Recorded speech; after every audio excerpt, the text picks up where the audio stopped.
Namlu qabel xejn ħsieb dwar il-qari tal-lum il-Knisja fit-tmiem ta' sena liturġika illi tagħlaq bil-festa ta' Kristu Sultan nhar il-Ħadd li ġej.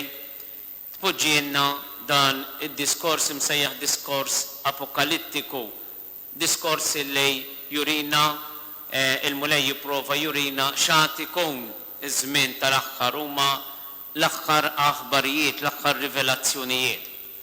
U dakinhar waħda mis-sigurtajiet illi kellu l-poplu ludi kien iħossa l-qiegħda fit-tempju. Fil-fatt kien hemm dik is-sejjing dak l-għajdut li jekk ma rajtx it-tempju ta' Ġerusalemm ma tafx inti titlef.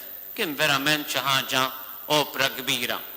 L-ewwel tempju nafu li kien inbena fi żmien Salamon u t-tieni wieħed baqa' jitkompla bit-tiżjien tiegħu sa minn żmien Erodi sa fi żmien Ġesu wara r-ritorn li kienu għamlu l-Lud mill-eżilju tal-Babilonja b'wieħed jew ċirka 450 sena qabel it-twelid ta' Ġesu. Punt importanti biex nifhmu l-sbuħija ta' dan it-tempju li minna jitħaddet il-Vanġelu tal-lum kien is-santwarju. Is-santwarju kienet isa il-kappella tal-Qaddis tal-Qaddisejn. U hemmhekk kien hemm qabel ir-rovina ta' Nabucodonosor fis-sena 586 kien hemm il-preżenza tal-arka, il-preżenzi biex ngħidu hemmhekk ta' Alla illi kienu f'kaxxa ta' injam fejn, kienet kaxxa rettangolari, kienu jerfgħu l-levejti u hemmhekk kien hemm il-virga ta' Aronne, siltiet mill-kmandamenti u ftejt żewġ bieqji bil-manna li kienu ġabru fid-deżert u dik kienet il-sinjali tal-preżenza. Kien importanti ħafna is-santwarju. Fil-fatt l-aħħar li jinbena fit-tieni tempju, fit-tieni binja tat-tempju kien dan is-santwarju bnewh il-qassisejn. Għaliex kien hemm il-ġebel u ħadd kien jibża jmissu biex ma jiġix desagralizzat. Allura kien ġebel ikkonsagratu bnewh il-qassisejn u għamlu sena u nofs jibnu dan is-santwarju. Hemmhekk kien hemm l-ikbar għotjiet fosthom il-ħitan tiegħu kienu miksijin bid-deb, pjanċi tad-deb, u ġa fih kien hemm dak il-famuż gandlier ngħidulu l-menorah bis-seba' xemat, bis-seba' msiebaħ jagħtu lejlu nar quddiem din il-preżenza ta' Alla u waħdu kien jiżen 7 kilo deb. Infatti meta ġara dalli ħabbar Ġesu li għati ġizmin ma tibqax ġebla fuq ġebla illi ma tinqeritx u dan ġara fis-sena 70 wara Kristu, ġi 37 sena wara l-mewt tiegħu. Il-menorah ma nqeritx ġie meħud mis-santwarju il għaliex Titu meta ħabat għall-santwarju ma rridx jeqret it-tempju kollu, rid jeqret parti minnu s-santwarju il-Qaddis tal-Qaddisejn kien beża jmissu. U il-menorah ittieħed u imbieħ tant kien fih deb 7 kilo deb illi f'dawk l-inħawi dawk iż-żminijiet id-deb waqaf il-prezz tiegħu. Jil għaliex kienu qalaw il-pjanċi tad-deb tal-ħitan li kienu dan biex nifhmu kemm kważi kien qed jieħu bis-serjetà ma tibqax ġebla fuq ġebla ma kien baqa' xejn mit-tempju għadu hekk sallum minn imur Ġerusalemm illum ma jirfsux lemm illum hemm żewġ moskej hemmhekk il-moskeja ta' Al-Aqsa illi fiha jaħsbu illi tala Muhammad lejn is-sema l-Iżlamiċi. Ġifieri għadu hemm sallum. X'kien is-sinifikat li Kristu jitħaddet fuq dan? Jgħid issa mhux iktar f'tempju tal-ġebel se naduraw lil Alla, imma dak id-diskors li hu kien qal lis-Sammaritana meta s-Sammaritana illi s-Sammaritani ma kienux jinżlu Ġerusalemm diġà fi żmien Kristu għax kienu meqjusejn razza mnizza. U s-Sammaritana biex tipprovokah tgħidlu issa fejn l-aħjar li tadura l-Alla. Ġerusalemm huma kellhom tempju ieħor kien Garizim fuq il-muntanja Garizim. Fejn taħseb li l-aħjar Alla jiġi żmien fejn ma qalilix la Ġerusalemm waqqas Garizim. Jiġi żmien fejn l-Alla tadurah fl-ispiritu u l-verità. U hawnhekk irid jasal. Jiġifieri l-Lud kienu formalisti, kienu jagħtu qima biex jgħid l-mulej, dal-poplu biex xoftem biss jagħtini qima. Għaliex kienu jmorru t-tempju, jagħmlu l-offerta, jagħmlu s-sakrifiċċju, jagħmlu it-talb tagħhom, jagħmlu dan il-pellegrinaġġi tagħhom minn almenu darba fis-sena kellhom jinżlu Ġerusalem anke dawk li kienu jqogħdu l-bogħod anke fir-reġjun tal-Galilea. Issa it-tempju ġdid tagħna huwa Ġesu, huwa l-persuna tiegħu. Il-persuna li tinkarna dak il-kliem sabiħ li huwa l-Evanġelju l-bxara tajba.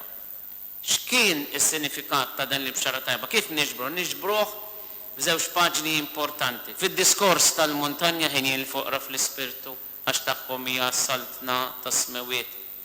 Ħin li mniktax huma jkunu mfarġa. Ħin ta' qalbhom ħelwa. Ħin dawk li jġibu l-paċi. Ħin dawk li għalissa jibku. Dik hija il-paġna tad-diskors tal-muntanja. U paġna oħra hija l-opri tal-ħnina. Ġesu jagħmel ċara li l-eżami tal-aħħar diġà nafu l-karta tal-eżami x'inhi. Għax jgħidilna dakinhar jiġma l-imxerdin kollha ta' Iżrael, jiġma il-ħrief u n-naċ tiegħu il dawk tal-lemmin jgħidilhom kont bil-ġuħod majtuni bil-għaċċu sqejtuni. Ferrajni ngħidilkom li kull meta għamiltu dan malix kien minn fost dan ħuti għamiltuh miegħi. U l-taxxelluk jgħidilhom dak li ma għamiltux ma għamiltuhx lanqas miegħi. Il-tallemin jiddaħħalhom u l-oħrajn jikkundannahom għan-nirien ta' dejjem. Dan hu issa t-tempju ħaj. Jiġifieri għalkemm għadna niqdew b'dawn it-tempji sbieħ li għandna, il-knejji sbieħ li aħna żejjinnihom, it-tempju veru huwa Ġesu. U hemmhekk irridu nagħtu qima. U hemmhekk irridu naħdmu. Allura ħielsa minn kull rabta mill-affarijiet tad-dinja, ħielsna minn rabtiet personali, aħna nkun nistgħu nżommu l-ħarsa tagħna fissa fuq Ġesu. Qegħdin hawn ukoll il-lejla biex infakru l-15-il sena midħul ta' dal-isqof twajjeb u għaddejs illi sa mis-sena 1967 sas-sena 2005 mexxa din id-dioċiżi għażiża tagħna. Kien isqof illi jaraf ikun raj. M'għandniex ngħidu li kien bniedem intelligenti ħafna, imma daqshekk ma kienx imkabbar. Kien bniedem umli u l-intelligenza tiegħu ikkomunika billi qasammana l-erf kbir ta' Alla. Qasammana mod sempliċi u profond. Dak li Alla illuminah, ispirah bih. Dan għamlu ħafna qabel ma beda bħala raj spiritwali ta' din id-dioċesi, meta kien assistent ekklezjastiku tal-Azzjoni Kattolika f'Għawdex, meta kien kappillan għal diversi snin tal-parroċċja tal-Fontana, imbagħad għamlu dritt wara r-riforma tal-Kunċilju Vatikan it-Tieni. U anke hawnhekk naraw li l-isqof Ejsu bħal Ġesu jerġa' jmexxi l-poplu tiegħu għal żmien ġdid, għal għejxien ġdid illi kien jirrikjedi mill-imamdin kollha dak li l-Kunċilju jgħid partiċipazzju aktuosa, jiġifieri parteċipazzjoni attiva tal-insara fil-ħajja tal-Knisja, l-iktar fil-liturġija. U hawnhekk wera għall-kbejr l-isqof tagħna. Għax fil-waqt li għaraf japprezza dak li kien hemm tajjeb fil-ħajja liturġika, fir-riti liturġiċi taqbel il-Kunċilju, ipprova jintegra dak li kien hemm tajjeb fir-riforma liturġika, dik ir-riforma li minnha titkellem is-Sacrosanctum Concilium, u għaraf jagħti ħobbs tajjeb lill-merħla ta' żmienna. Edna illi it-tagħlim ta' Kristu nistgħu niġbuh f'żewġ paġni, id-diskors tal-muntanja u l-opri tal-ħniena. U l-isqof Kawkej dawn l-affarijiet għexhom fil-predikazzjoni tiegħu. Mhux biss bil-kliem imma wkoll bil-fatti. Diversi kienu l-opri soċjali illi wettaq bil-mezzi limitati illi kellha d-dioċesi. Fil-post fejn noqgħod jien ġewwa taċ-Ċawla kien sar l-ewwel proġett ta' akkomodazzjoni soċjali. Proġett illi kien hemm l-arajjes ta' dak iż-żmien il-familji kienu qed jiġu iffurmati biex ikollhom opportunità illi ikollhom id-dar tagħhom. Ħoloq diversi opportunitajiet soċjali għen ħafna l-Karitas Diċesana dakinhar immexxija minn Dun Manuel Kurmi u nħolqu proġetti ta' fejda illi kellhom kollha kemm huma l-appoġġ tar-raj tagħna Monsignor Nikol Kawkej.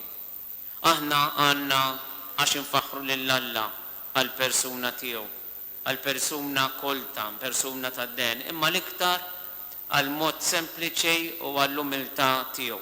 Qatt ma nesa l-oriġini tiegħu. Ħareġ minn din il-parroċċa sempliċi imma kien kapaċi jżomm kontinwament bħala raju bħala dixxiplu tal-mulej saqajh mal-art.